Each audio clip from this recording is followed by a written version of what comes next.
I won't lie, I find that kind of dumb, right? Like those comments that, oh, if this was made today, it will be called woke. If this was made today, it will be called woke. And by the same occasion, they take the time to watch something like Stellar Blade and call it Coomer bait. There's a saying about that. If they hadn't double standard, they wouldn't have standard at all.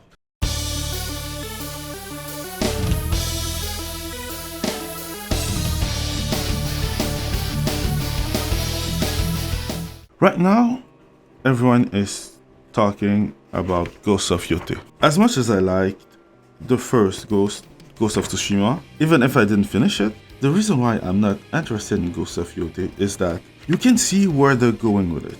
There's a difference between Ghost of Yōtei and Stellar Blade or Nier Automata. Understand that the first game was, and still is, great. But there is a reason why I was thinking that Ubisoft's Star Wars Outlaw will be bad. To me, it looks like a not-so-secret handshake, or their way to communicate between them so they know that they're in the club, in my opinion. Yeah, I'm talking about the design. I'm talking about the design of the female character in Western video game right now. Like we all saw the Dragon Age Veilguard advertisement, if we can call it like that. But he, him, she, her, and they, them, and then your gender is man, woman, non-binary.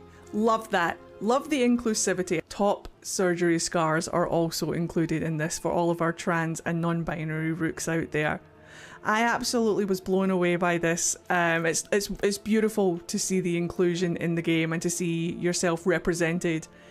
Female character looking not attractive, looking plain old, changing the male protagonist to a woman protagonist. Those doesn't mean that the game will be bad. The deeper you look into it, the more you see that this game or that game had the same problem. And this game and that game did the same thing. You can see that the evolution, you can see the changes in design as a red flag.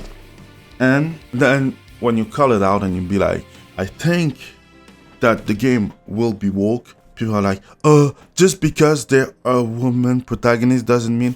No, nobody's telling you that because there is a woman protagonist. Like, we understand what woke mean. You trying to take the word and being dishonest with it doesn't change the meaning of the word. Or the same reason why I would say that woke has a dial, like some games are really woke, some games are lightly woke. The same reason why when someone says this game is woke, depending of who's talking, you know what it means. Sometimes it means that the design is ugly. Sometimes it means that there's a lot of flag that you cannot remove.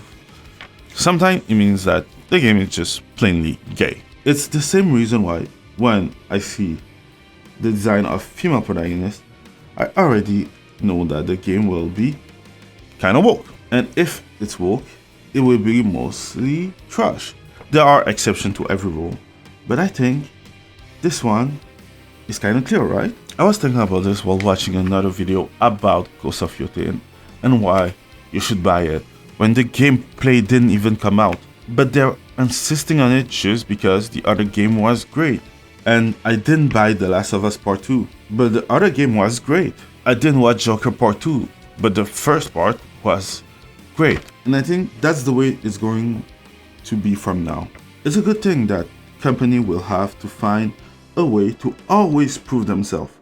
Each title will have to prove that it's as good as the last one and the one before. Will they learn? Yeah, they will learn to hide it better.